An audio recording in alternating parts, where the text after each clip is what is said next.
A Los Angeles restaurateur has been convicted of attempted murder after he attempted several times to have his ex-girlfriend have a miscarriage by giving her the abortion pill without her knowing about it. Now, this case happened back in 2009, and he just recently got sentenced to 9 years in state jail as a result of what he did.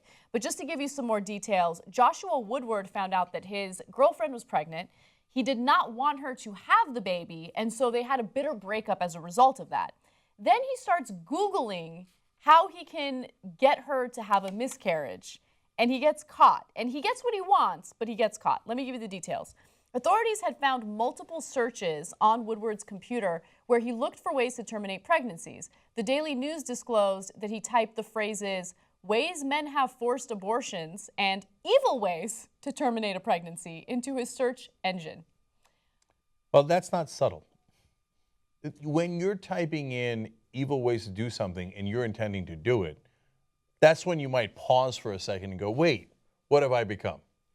I mean, okay, so the first time he gave her the drug, she consumed it. He slipped it into something that she was about to consume, and it didn't work, right? Mm-hmm. So then he tried again. The second time he did it, he inserted it vaginally while they were having sex without her knowing about it, okay? That also didn't work. And then he realized, okay, well, maybe I need a higher dosage. And so one day, same thing is happening. By the way, they had broken up.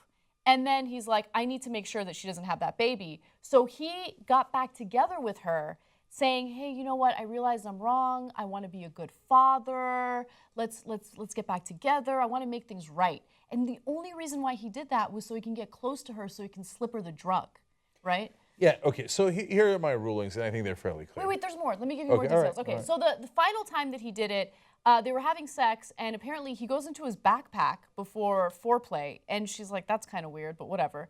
And he inserted it vaginally again, and then about 15 hours later, she miscarried, and she noticed that there was a white powder on her underwear, and she's like, what's this? So she called the authorities right away.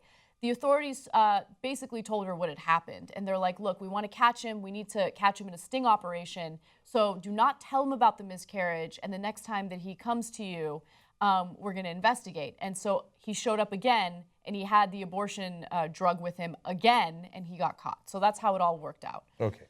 So some clear answers. First of all, he's a horrible, horrible person, right? Secondly, it is at a bare minimum assault and as high an assault as you could possibly charge him with, right? So should he be tried on that, and if the facts bear it out, which they did, convicted and go to prison? Yes, okay?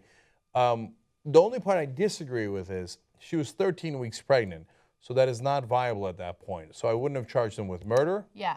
I don't think it's murder, but it is a very, very severe assault upon her. So he got charged and convicted of attempted murder. So that means that it didn't have to do with the fetus, it had to do with the woman. Right. Because the reason why he got charged with attempted murder is because the drug that he was giving to her is extremely risky, right? It's risky under professional or doctor supervision.